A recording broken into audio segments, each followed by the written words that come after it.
Hello everyone, and welcome to a Let's Play of the Stanley Parable. I did a little preview of like a playthrough of the demo at some point. It was really good, so let's see what the whole game is like. I don't think it actually This is the story of a man named Stanley. overlaps with the demo. Stanley worked for a company in a big building where he was employee number 427. Employee number 427's job was simple.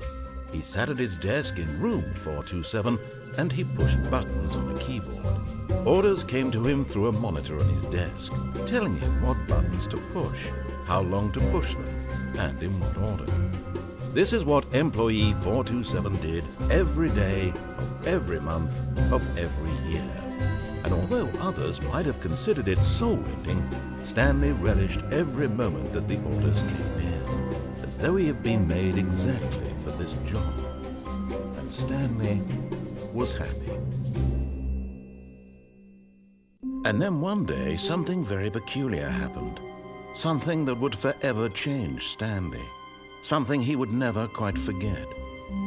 He had been at his desk for nearly an hour when he realized that not one single order had arrived on the monitor for him to follow.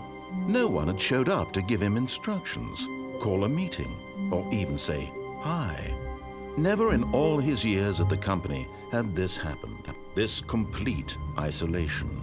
Something was very clearly wrong. Shocked, frozen solid, Stanley found himself unable to move for the longest time. But as he came to his wits and regained his senses, he got up from his desk and stepped out of his office.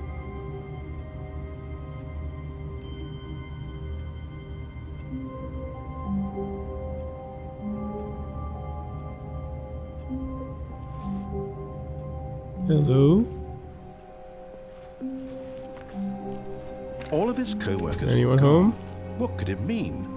Stanley decided to go to the meeting room. Perhaps he had simply missed a memo. Maybe we went out of business and no one told me?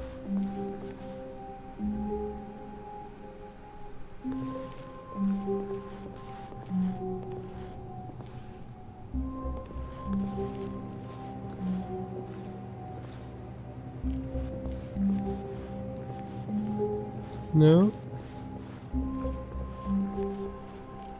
Hello?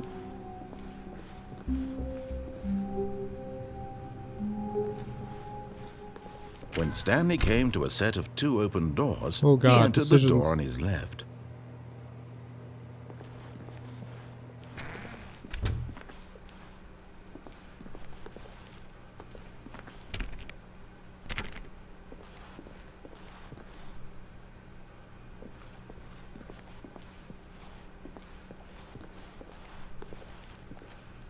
Yet there was not a single person here either.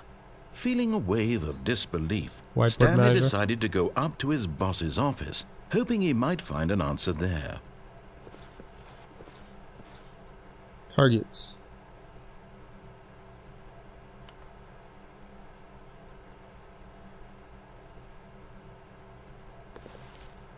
Fire paper guy.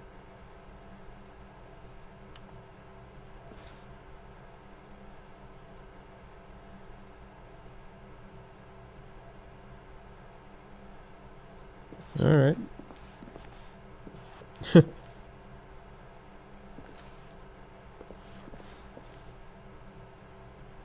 Post review.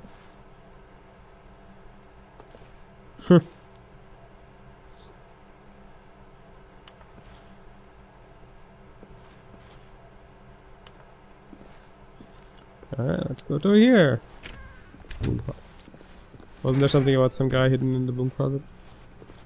I guess they got Stanley him out. stepped into the broom closet, He did. but there was nothing here, so he turned around and got back on track. Stop telling me what to do.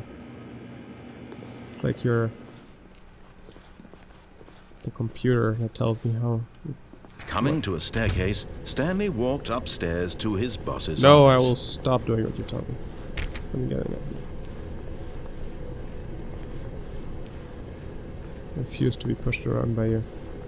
I already have a computer that tells me what to do all the But time. Stanley just couldn't do it. He considered the possibility of facing his boss, admitting he had left his post during work hours. He might be fired for that. Yeah. And in such a that would've competitive economy, why had he taken that risk? All because he believed everyone had vanished? His boss would think he was crazy. And then something occurred to Stanley. Maybe, he thought to himself, maybe I am crazy. All of my co-workers blinking mysteriously out of existence in a single moment for no reason at all? None of it made any logical sense. Not at And all. as Stanley pondered this, he began to make other strange observations. For example, why couldn't he see his feet when he looked down? Why did doors close automatically behind him wherever he went? And for that matter, these rooms were starting to look pretty familiar. Were they simply repeating? No, Stanley said to himself, this is all too strange. This can't be real. And at last, he came to the conclusion that had been on the tip of his tongue. He just hadn't found the words for it. I'm dreaming, he yelled. This is all a dream. Oh, what a relief Stanley felt to have finally found an answer, an explanation. His co-workers weren't actually gone. He wasn't going to lose his job. He wasn't crazy after all. And he thought to himself, I suppose I'll wake up soon. I'll have to go back to my boring real-life job pushing buttons. I may as well enjoy this while I'm still lucid. So, he imagined himself flying and began to gently float above the ground.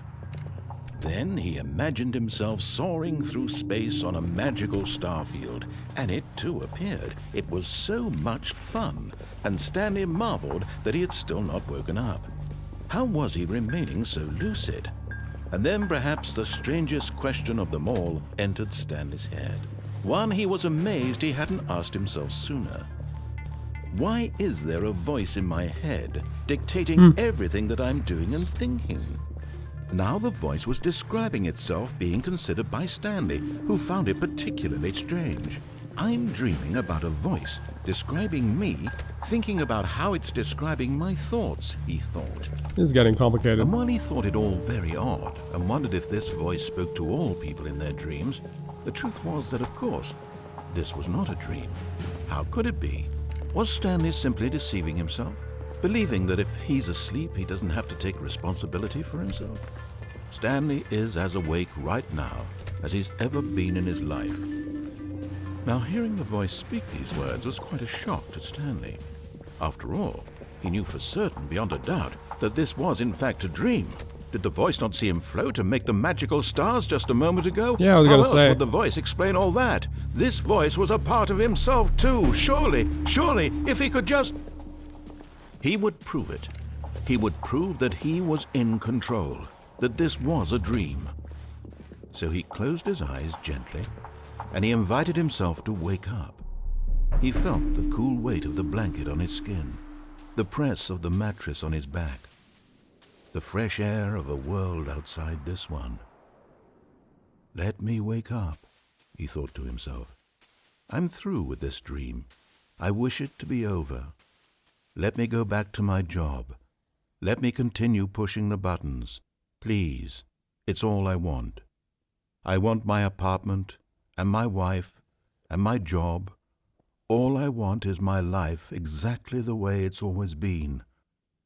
My life is normal. I am normal. Everything will be fine. I am okay. Yeah, that's not gonna work, is it?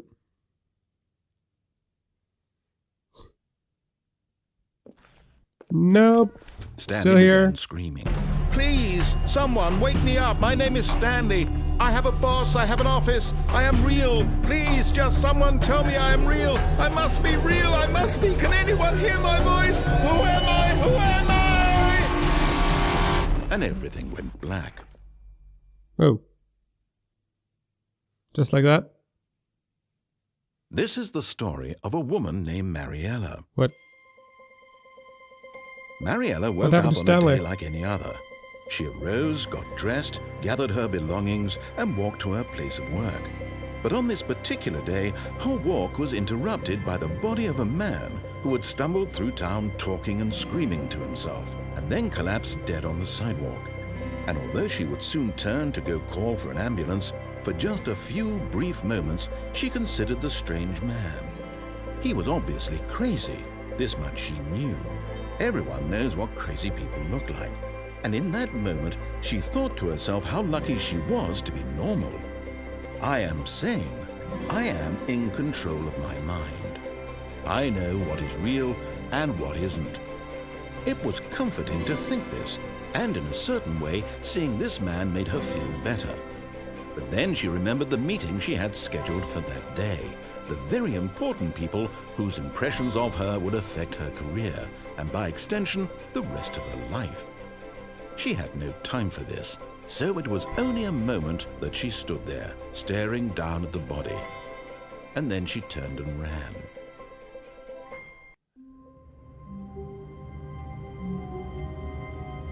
What happened? Okay, so I guess that was an ending because I didn't do what the voice told me to. All of his co-workers were gone. What could it mean? Stanley?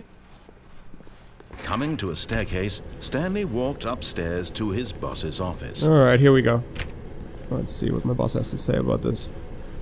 Whoa. Executive bathroom? What does that look like? Let me in. I want to see it. Oh. Didn't go anyway.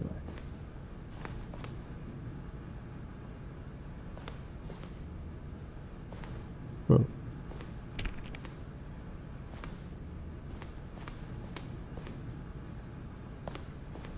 Stepping into his manager's office, Stanley was once again stunned to discover not an indication of any human life.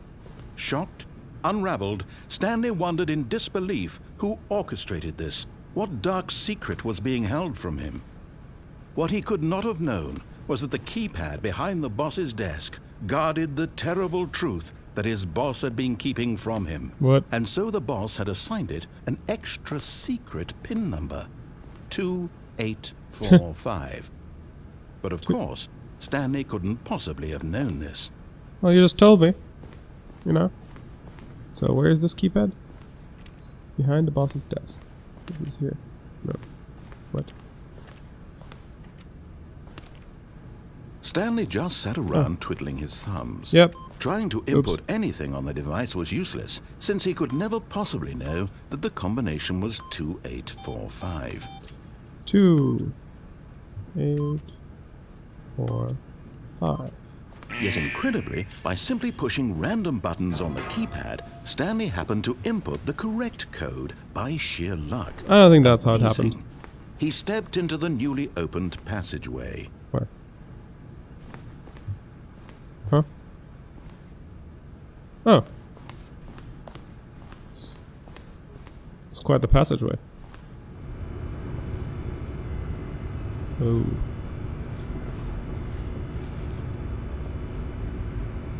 And before we venture into this passageway here, I think it's a good time to end this episode.